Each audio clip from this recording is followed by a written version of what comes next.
अस्सलाम वालेकुम व्यूअर्स। आज मैं आपके लिए ऐसे पील ऑफ मास्क की रेमेडी लेके आई हूँ जिसके बाद आप कभी भी बाहर से महंगे पील ऑफ मास्क नहीं ख़रीदेंगे और ऐसा ज़बरदस्त इसका रिज़ल्ट होगा कि आप जो है इसको फ़ौरन ही महसूस करेंगे कि आपके हाथ, आपके पाँव, आपका फेस कितना चमकदार हो गया। बहुत ही ये मज़ेदार रेमेडी होने वाली है और इसका जो रिज़ल्ट है वो आपको फ़ौरन मिलेगा। तो आपने जो है रेसिपी को अभी से लाइक कर देना है और चैनल को सब्सक्राइब कर देना है, क्योंकि बाद में आप भूल जाते हैं और इसका रिज़ल्ट देख के आप खुद हैरान हो जाएंगे और आपको यकीन नहीं आएगा कि ये चीज़ आप घर में तैयार कर सकते हैं और वो भी चंद रुपए के अंदर। तो चले आए रेमेडी को स्टार्ट करते हैं। सबसे पहले इसके लिए चाहिए हमें जेलेटिन पाउडर। 2 खाने के चम्मच आपने भर के ले लेने हैं।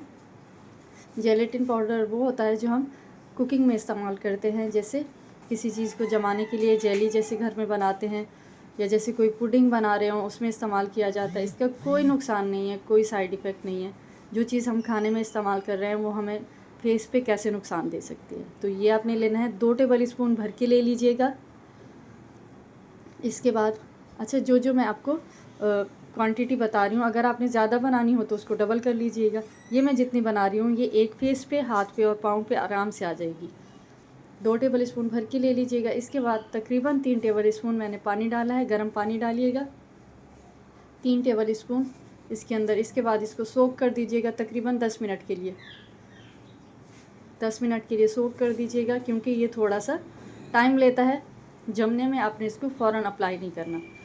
इसके बाद इसमें 1 विटामिन ई का कैप्सूल डालेंगे, क्योंकि ये बहुत ज़रूरी है हमारी स्किन के लिए, जो हमारी स्किन डैमेज हो जाती है। विटामिन ई ऑयल या फिर विटामिन ई का जो कैप्सूल होता है वो हमारी डैमेज स्किन को रिपेयर करता है और स्किन पे शाइन आती है इससे।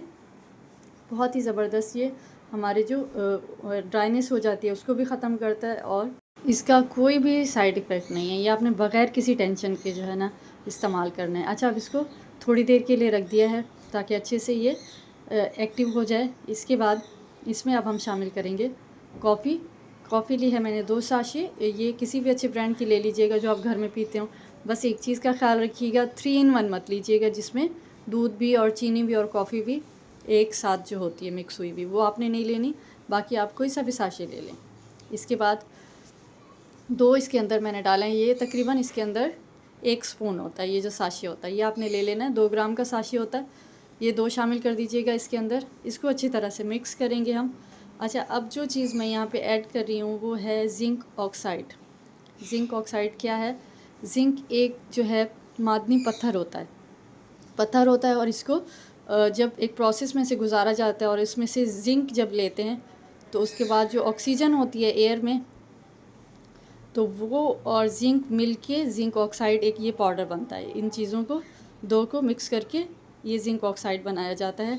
तो ये हमारी स्किन के लिए बहुत ही ज़बरदस्त चीज़ है। ये हमारी डैमेज स्किन के लिए, ख़ास तौर पे जिन ख़वातीन की झाइयाँ होती हैं उनके लिए आपने 1/4 टीस्पून ले लेना है। और स्किन वाइटनिंग के लिए जितनी भी कॉस्मेटिक्स होती हैं हम बाहर से ख़रीदते हैं उसके अंदर इसका इस्तेमाल लाजमी किया जाता है। और ख़ास तौर पे जिनके फ्रैकल्स होते हैं, ख़वातीन के या मर्द के जिनके फ्रैकल्स होते हैं, आप यकीन करें कि इससे विजिबल रिज़ल्ट मिलेगा आपको। किसी किस्म का कोई नुकसान नहीं है। ये जैसे पिंपल्स होते हैं और बाद में दाग धब्बे उसके छोड़ जाते हैं और लंबे अरसे तक वो रहते हैं, तो इसके लिए बहुत ही ज़बरदस्त ये चीज़ है। बच्चों की अगर रैशेज़ हो रहे हैं आप उस पर भी लगा सकते हैं डायरेक्ट, मतलब किसी किस्म का इसका नुकसान नहीं है। तो आप ये लाजमी इसमें ऐड कीजिएगा, इससे फ़ौरन आपको रिज़ल्ट मिलेगा। आपकी स्किन फेयर हो जाएगी, बहुत ही ज़्यादा ब्राइट और शाइनी हो जाएगी। तो ये आपने इसमें लाजमी ऐड करना है। इसके बाद इसको मिक्स करेंगे।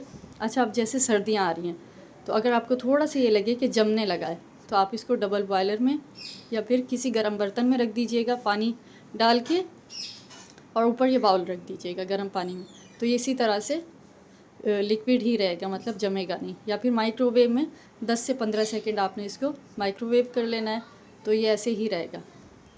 इसके बाद पहले एक कोट लगाएंगे इस तरह से। अच्छा, मैं साथ साथ फेस पे भी लगा रही हूँ मैं आपको, उसके बाद में जो उतारूँगी पील ऑफ तो वो आपको मैं दिखा दूँगी। अभी फ़िलहाल मैं आपको हाथ पे करके दिखा रही हूँ। इस तरह से लगाना है। अच्छा, इसको 10 मिनट आपने छोड़ देना है। ये फ़र्स्ट लेयर है, 10 मिनट छोड़ देंगे ताकि ये जो है अच्छे से ड्राई हो जाए। 10 मिनट के बाद दूसरी लेयर इसके ऊपर दोबारा लगाएंगे। दूसरी लेयर मैं इसलिए लगा रही हूँ, थोड़ी सी इसकी थिक ऊपर से हमारी लेयर होगी फेस पे, तो अच्छे से जितने भी फेशियल हेयर रिमूवर होते हैं वो, ब्लैक हेड्स, वाइट हेड्स जितने होते हैं वो, और आपकी जो पिगमेंटेशन होती है या फिर डल स्किन जो भी होगी, वो सारी इसी मास्क के साथ उतर के आ जाएगी फ़ौरन। तो आपने जो है दोबारा इसकी एक कोटिंग लगानी है। इसका ऐसा ज़बरदस्त आपको रिज़ल्ट मिलेगा कि आप हैरान रह जाएंगे।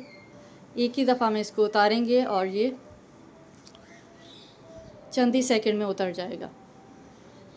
तो इस रेमेडी को आप लाइक करें लाजमी, और इसको शेयर भी कर दीजिएगा अपने फ्रेंड्स और फैमिली में। अब तकरीबन 20 से 25 मिनट हो गए, आप अच्छी तरह से इसको ट्राई कर दीजिएगा। यहाँ पे लाइट चली गई थी तो मैं मोबाइल की लाइट के साथ आपको टॉर्च 2 जला के इस तरह से दिखा रही हूँ। तो आपने इसको इस तरह से उतारना है आराम से। अच्छा, फेस पे आपने नीचे से ऊपर की तरफ उतारना है। तो ये देखें जी, ज़बरदस्त सा हमारा इसका रिज़ल्ट देखें। उसी टाइम आपका फेस जो है ऐसा लगेगा जैसे पता नहीं कितना महंगा आपने फेशियल करवाया। तो ये बग़ैर किसी केमिकल के इसको घर पे आप तैयार करें, और रेसिपी को, रेमेडी को लाइक कर दें, चैनल को सब्सक्राइब कर दें, ताकि इस तरह की आने वाली आपके लिए जो मैं रेसिपीज़ शेयर कर रही हूँ वो आपको बर वक्त मौसूल हो सके। तो इसको लाजमी आपने ट्राई करना है। अब ये जो मैंने फेस पे उतारा है, ये थोड़ा सा मैं आपको करीब से दिखा रही हूँ। ये देखें, ये फेस पे जितने भी फेशियल हेयर होते हैं आपके, ये ऐसे रिमूव हो जाएंगे जैसे आपने थ्रेडिंग करवाई हो। थोड़ी सी तकलीफ़ होगी आपको इसको पील ऑफ करते हुए, लेकिन ये होती है, इसमें सबको पता है तकरीबन। तो आपने इसको लाजमी ट्राई करना है और मुझे फ़ीडबैक देना है। बस ये उतारने के बाद आपने फेस पे मॉइस्चराइज़र लगा लेना है, जो भी आप फेस पे अप्लाई करते हो, और इसको छोड़ देना है। मिलते हैं नेक्स्ट रेमेडी में, जब तक के लिए अल्लाह हाफिज़।